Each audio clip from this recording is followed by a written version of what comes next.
the travel when I went into office that was killing me. I fear the day I no longer work from home every day. I mean, yeah. I think a typical commute is usually like 30 to 45 minutes. I'm lucky my commute to work is usually 10 to 15 minutes. So I am very lucky when it comes to that. I don't mind the 40-hour work week. What I'd like is to work 4 days a week, 10-hour days. Same. I feel like I would much prefer that. And like, it's not even that I mind the 40-hour work week. I don't, whatever. Even if I continued, even if it's 5 days a week, 8 hours a day. What I mind is the fact that nowadays, my 40 hours a week is not enough to afford me like basic life needs. That's what bothers me. Spirit, what? Your daily commute is 3 hours? Holy shit. Like an hour and a half to work and then an hour and a half home? I worked those hours at a different job, but that job was terrible. Liked the hours and hated the job. Ah, shit. That sucks. 40 hours a week and still have time to grab some extra jobs. Yeah, like, I don't know, man. In my opinion, if you're putting your 40 hours in of work, you should be able to afford just like your basic life needs. You know, nothing extravagant, but not sitting there friggin' gnawing on your fingernails from anxiety of worrying about not being able to pay rent, even though you're working 40 hours a week. 1.5 to work and 1.5 back. Oh my god. That's too much. That's too much. So let's watch why everyone is quitting the 40-hour work week. Did you guys see this article that was floating around recently from the CEO of Squarespace where she said Gen Z job seekers should be willing to work for free, work long hours, and willing to do anything? Now, back in my day, that What? was called volunteering, because I was always taught that if you're ever good at something, you should never do it for free. Why would you work for free ever? Like, why? Which is why I never made money as a magician. That's why I do it for free here on YouTube. But here's what's interesting. Do you remember a couple years ago, there was this massive wave of resignations? More than half of the people surveyed in 2021, for example, said that they'd be looking for a new job in 2022. And a lot of those people actually kept their promise, because data shows that in 2021, as many as 47 million people quit their jobs, which was the highest year on record, until 2022, which became known as the year of the Great Resignation, when over 50 million Americans quit their job. Then in Wow! I bet it's because everyone got a taste of like working from home during COVID and they were like, huh, we don't have to go into work every day. Huh. Yeah, seriously, slasher. Like, we call that. Like, I hate when I hear people talking about like, oh yeah, I had to work overtime and they wouldn't pay me for it.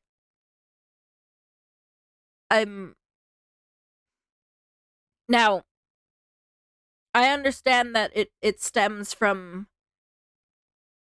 being scared, obviously, to lose your job.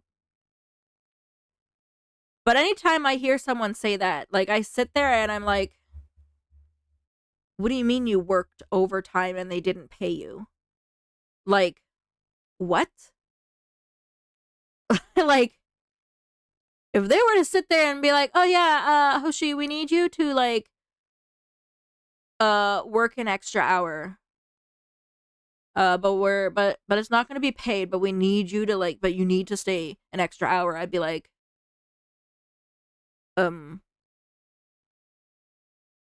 well, you're paying me or I'm leaving. there is no, we need you to stay and we're not paying you. No, you pay me, or when my shift is over, I'm leaving. And that's provided I don't have, you know, prior important commitments like with family or something, like, you know, but you're paying me. I honestly don't understand why working from home hasn't become a huge thing. Like the company would save on rental costs and such. So, interesting thing that I read, I don't remember where I seen it. I read that apparently if a company has enough workers working in a building that they rent, they get a big tax break.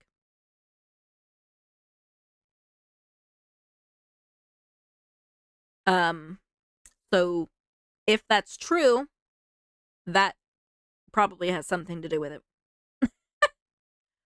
Because, like,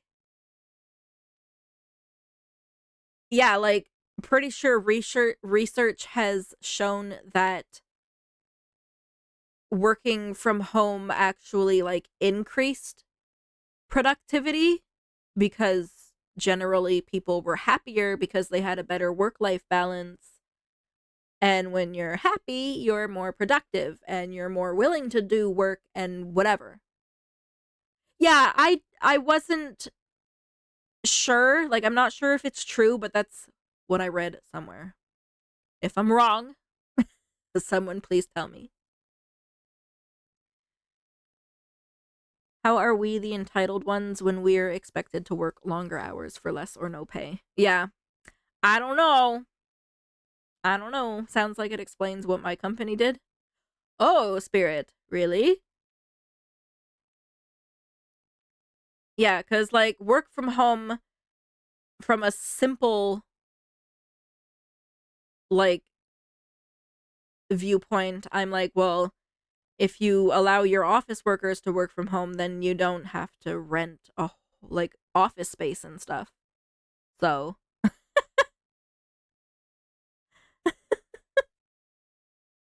I'm tired of older generations calling millennials and Gen Z entitled. And I'm tired of rich people saying that people on welfare are taking advantage of the system. Yeah, like, or like calling us lazy, well, I don't know us, whatever.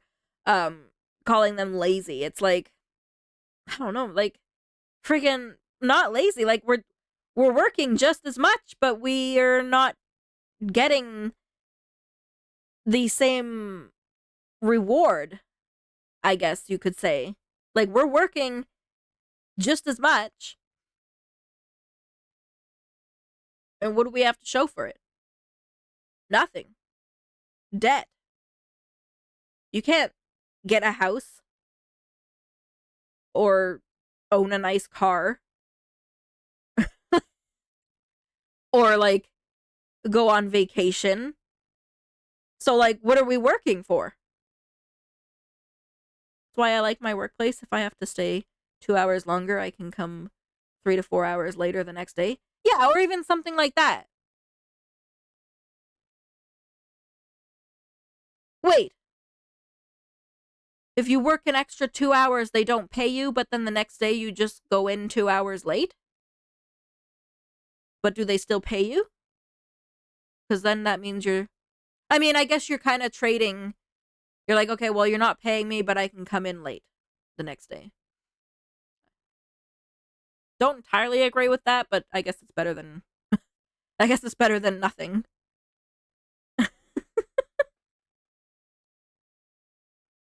2023, we got another wave of quitting, which Oh, became known God. as quiet quitting. And it wasn't just regular people quitting their jobs, Literally. but it was also the CEOs. Even though the average paycheck of a CEO was $16.7 million a year, Wow. CEOs from companies like YouTube, BP, Walgreens also quit their positions. And that brings me to 2024. Which some people are starting to call the year of the Great Resignation 2.0, because 3 in 10 workers are planning to quit their job this year, and most of those quits are attributed to Gen Z and millennials. In fact, quitting has become so popular that even this guy was forced to quit. So in today's video, I want to help answer a couple interesting questions like, what the heck is going on? Why have so many people quit their jobs in the last few years? Because we're tired of working, my God. Frig my life, man. Ugh. Now, granted, I've started streaming, okay? So that plays a massive role into the fact that I feel like I never have time, like, to myself anymore or to hang out with my friends and stuff as much as I used to. But that's because I started streaming, so I do have to realize that. But, like, I don't know. After COVID, when I was able to work from home, and before I started streaming, when I went back to work in the office full time after COVID, before I started streaming, sorry for repeating that, even then, I was like, wow, this is a lot. Like, it just feels like you're at work more than you're not. Like, you literally see the people you work with more than you see your loved ones. And I don't know. That just makes me sad. And why are we still following a law that hasn't been changed since the 1940s about the 40-hour work week? And Because should greed. you quit your job? Yes. There's a lot of No. really interesting data that I want to share with you about this. So with that said, let's get into it. Hi, my name is Andrei Jikh. Hope you're doing well. Come for the finance and stay for the jobs. Now, this video was inspired by another video that went absolutely viral about an MIT neurosurgeon who quit his job after working for 10 years, making hundreds of thousands of dollars working on people's spines and brains. And he's just telling a story way up in the mountains. And it really caught my attention because I thought, how could someone quit such a prestigious job after working so long and making so much money? And he has a super interesting story that goes back 10 years ago when he took this oath to become a neurosurgeon. And what he found out was that the surgeries would help people from time to time, but more often than not, the surgeries did not help most people. Aww. So he started to ask his patients questions about their lives, like what kind of job they had, whether they were stressed or not, whether they exercised, and what they ate, and how long they slept. And he says that throughout all of it, he found out something really interesting. What he found was that the people that would be able to recover from his surgeries all had a couple things in common. People that got better were having a mostly plant-based diet, and they were definitely not eating salty, and they would do things that would make them sweat, like exercise, being outside, hiking like this, like going to a sauna, or they live in a warm place. They didn't smoke. They didn't drink much. They live clean.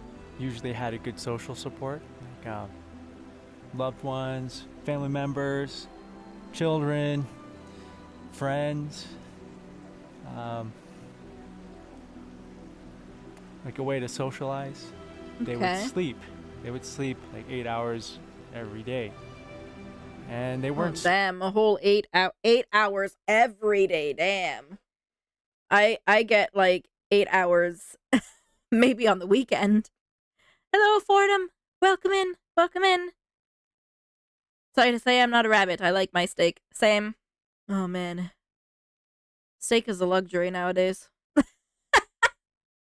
I don't get to have steak often. It's very expensive. But yeah.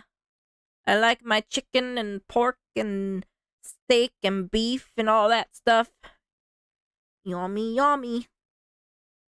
Stressed out, or if they had a stressful job or something, they found a way to like be mindful or meditate or like just be present and release the stress back into the universe. Then he goes on to say that the people that couldn't maintain their health after the surgery were the opposite from those people. They were people that did not get a full 8 hours of sleep. They felt stressed a lot of times. They didn't exercise much, they didn't eat healthy food, and they didn't have a lot of friends or a support group to help them get through it. So surgeries for those people would help them temporarily, but then their body would go back to having pain again. And that's when he had his epiphany, the aha moment of how to actually help people. And he said that realization became a huge problem. But the way that everything is set up in the whole country, it's not any particular hospital. The way things are set up is that the hospital needs to make money. The problem there is that if you figure out a way to help patients heal, and that way doesn't include a pill or a surgery, well, Damn. then the hospital and the doctor are in big trouble, because if you figure out a way to help people heal and you can't charge them for it, well, then you've just worked yourself out of a job. Damn. So once he had this realization, he said that he gained a lot of weight, he became sad and angry, and he realized that he couldn't continue working for another 20 years because he didn't think he'd live that long. That's So sad. last September, he quit his job. And I really resonated with his story because I know how hard it is to work for something for 20 years only to realize that maybe that's not the thing you were supposed to do. That's really sad. That's so sad. Makes me want to cry. But like, looks like maybe he's enjoying his life a lot more now, at least.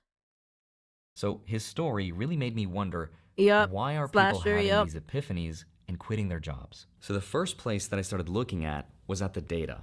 And what I found was that more people want to quit their job today than ever before. Big tech like Yeah, because like, we don't want to friggin' work we don't want to work to death. Like, you know, we want to work, but we also want to enjoy the friggin' only life that we're getting here. Like, we have family that we love, that we want to see and spend time with, friends, and hobbies that we want to pursue, whatever.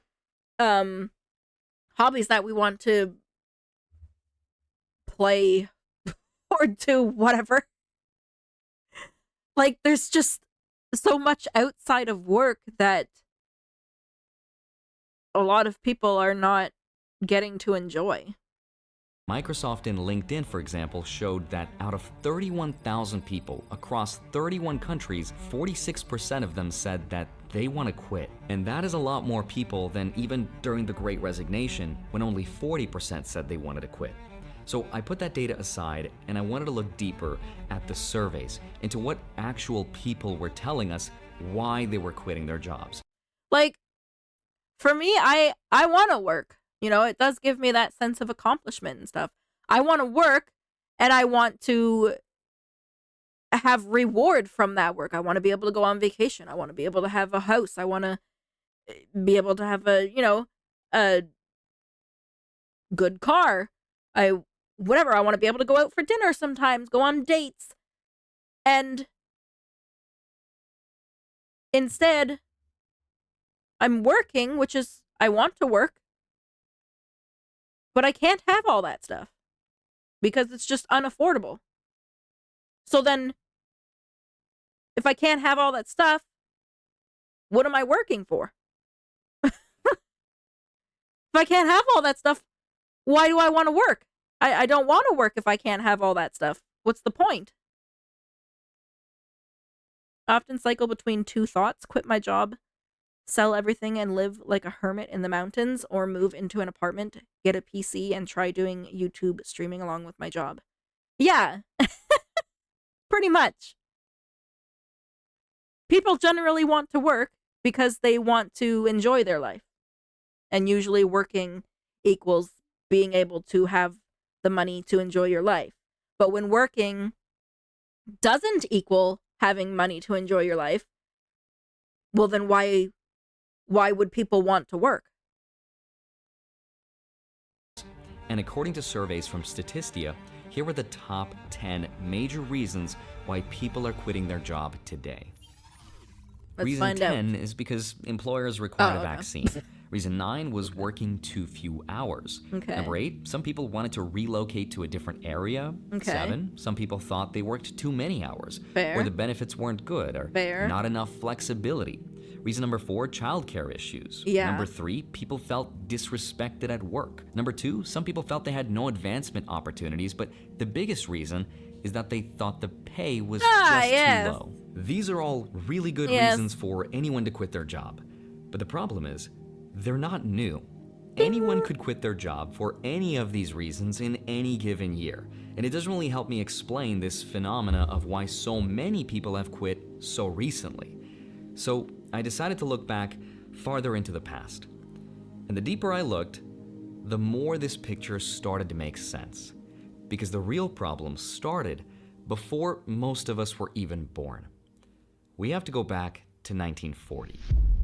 Oh, shit. That's when the FLSA, or the Fair Labor Standards Act, was changed from a 44-hour work week to a 40-hour work week in order to increase productivity. It was also then when we decided for the 2-day weekend how much someone would get paid working overtime, what it meant to be full-time and part-time. Now, And this also, when they created this 40-hour work week, it was also so that one person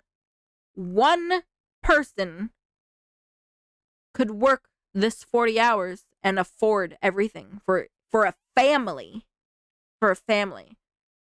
Like back then, obviously, it was the dad would go work the 40 hours and he could support his family. Those laws were based on the economic conditions and the productivity levels of that time. But here's the problem. Over the last 80 years, we've had a huge technological 80 revolution. years, wow. We invented automation, computing, instant Yeah, communication, exactly. the exchange of information, the internet, AI, and all of that meant an increase to what's called productivity growth. Meaning, Yeah, and somehow they still want us to work even more now. the same worker could now do way more work in a shorter amount of time. And data shows that since 1947, productivity growth has skyrocketed. So here's what all that means. If we take two people, one with access to 2024 technology and one with access to 1947 technology, it's the person who's using modern technology who can make, on average, almost 5 times as much stuff as the other person, or get 5 Wow. times as much work done. That also means one of two things. If we can do more stuff, but we're not making more money, we can maybe work less. But obviously we know Absolutely that's not. not the case. No. Most people are still working 40-hour work weeks or more if more, they're yeah. on a salary. Or there's option 2, which is we make more money. But here's the data of what actually happened. Imagine. Not only are people working multiple jobs today, which was not the norm in the 1940s, but wage growth has not kept up with productivity. In fact, it split Wow. sometime in the early 1970s. The question is, why did it split? And the Because answer is greed. pretty complicated because there's a lot of reasons, so I put together just a few of them. There was something called the Taft-Hartley Act of 1947, for example, which restricted the activity and power of labor unions, and that led to the decline in union membership and union power. This law stopped allowing unions from making donations to federal political campaigns, which meant less representation for the workers. Then in 1962, Okay. there was the investment tax credit, which encouraged businesses to invest in new machinery and technology, which increased the development of automation and efficiency. Then we got 1974 and the Trade Act of 1974, which encouraged companies to relocate their manufacturing overseas. And manufacturing overseas meant more jobs went overseas, which also lowered wage growth here in the United States. Then Yeah. in the 1970s, there was the oil shock, which led to high inflation and an economic slowdown. That created something called stagflation, which slowed the wage growth and decoupled it from productivity even more. Then there was even more inflation thanks to Nixon's wage and price controls. And in 1978, there was the Airline Deregulation Act, which increased competition in the industry and lowered job security and benefits for workers. Then there was a huge shift towards maximizing shareholder value. Damn. And that's when companies started to prioritize profit making Uh-huh. over workers and their wage growth. Then in the Yup. 1980s, there were the right to work laws, which allowed people to not pay their union dues. And that made the unions less money, which made them less effective. After this Wow. There was also a big stock market crash in the 70s. Oh, all right. law, some studies show that wages dropped 1% 5 years after the law was passed. And it keeps on getting worse because in 1980, the same thing that happened to the airline industry happened to the trucking industry with the Motor Carrier Act of 1980, which led to deregulation, which increased competition and lowered job security and benefits for workers. And then we got the 1990s. And the world became more globalized. The nations of North America are ready, strengthened by the explosion of growth and trade, to recognize that there is no turning back from the world of today and tomorrow. The North American Free Trade Agreement, or NAFTA, lowered trade barriers between the US, Canada, and Mexico, which increased competition from lower-wage countries. Then in the 2000s, China joined the World Trade Organization, which increased imports from China and put a huge pressure on American wages because of the lower labor costs. Then in the 2010s, we got the rise of the gig economy. We got apps like Uber and Lyft, and those apps were great in allowing people to make more money, but it also led to the gig economy, which came without the wage protections and the standard employment benefits. Combine all of that with the crazy growth we've seen in the stock market and in real estate due to liquidity as a means to pay the debt from our past, and you get the world as we know it today. Damn. I'm sitting straight. So, like, when the world opened up and started all trading with each other, because I guess then there was, like, less of demand. Like, you weren't just getting stuff from your own country anymore. Now you're getting stuff from, like, everywhere, and you get it cheaper and this and that.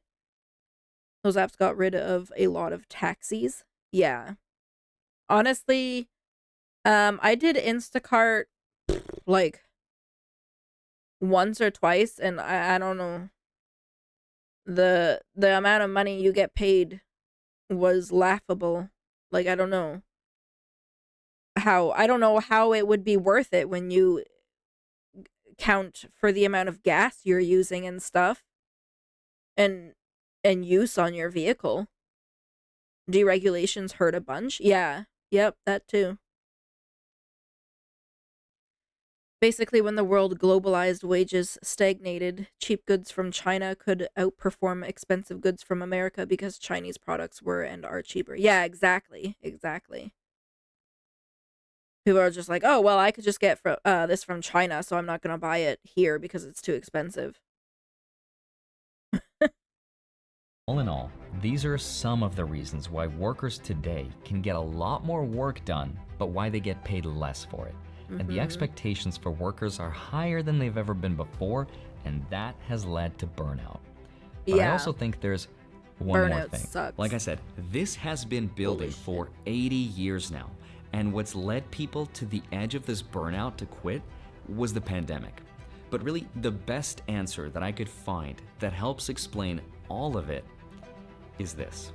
People have been living to work for a very long time, and I think the pandemic brought that moment of reflection. Exactly.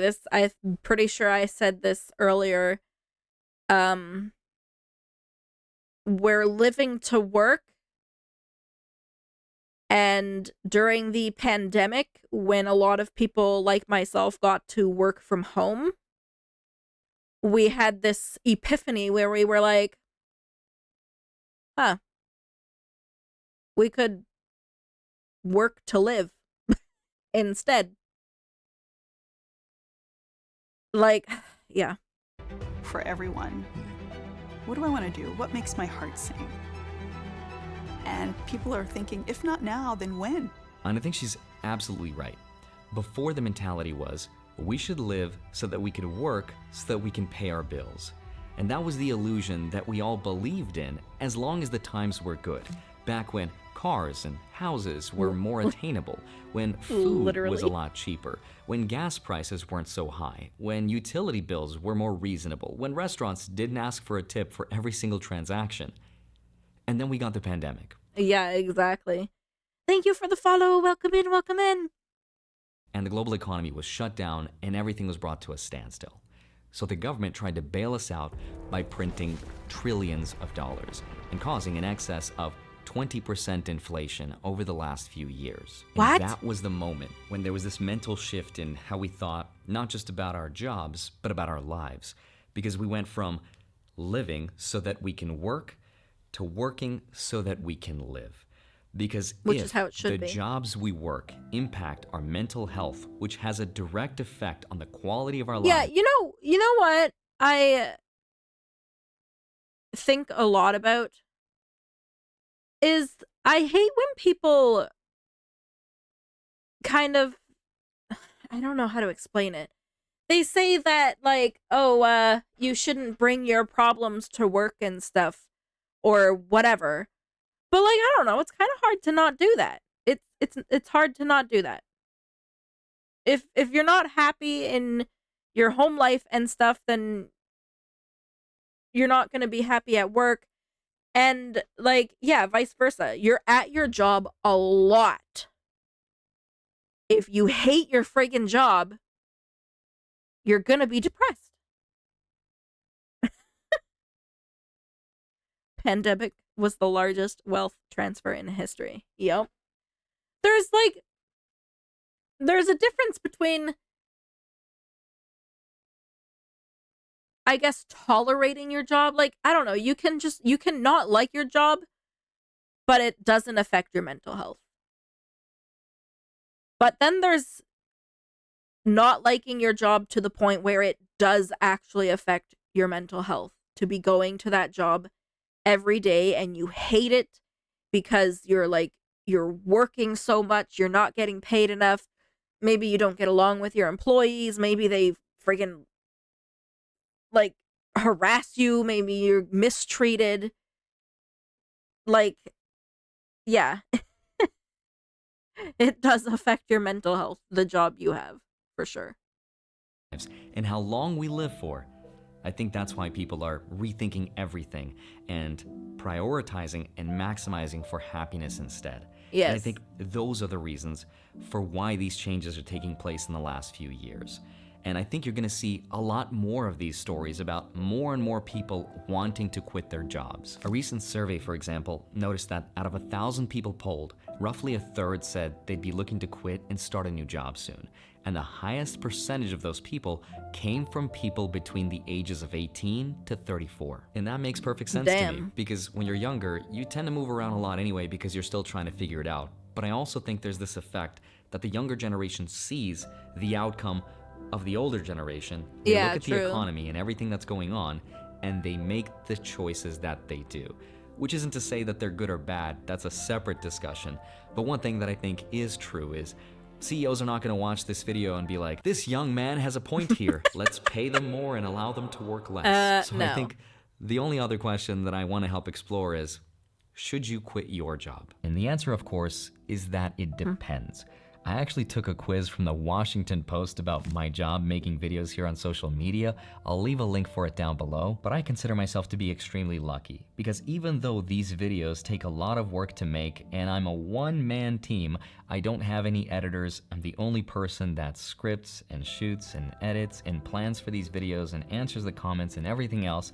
I think it's extremely rewarding. And I think the thing I look forward to the most is knowing that at least one of my videos helped someone out there with something. I think validation goes a long, long way. But so does making money, which is why experts say you should have anywhere between 6 months to 1 year for emergency expenses if you do decide to quit. Imagine. And studies also show that switching jobs, especially early on, is the fastest way to grow your income. In fact, it's actually recommended that you should switch your job every 2 to 3 years, which is the best strategy to grow your income. Is that not unbelievable?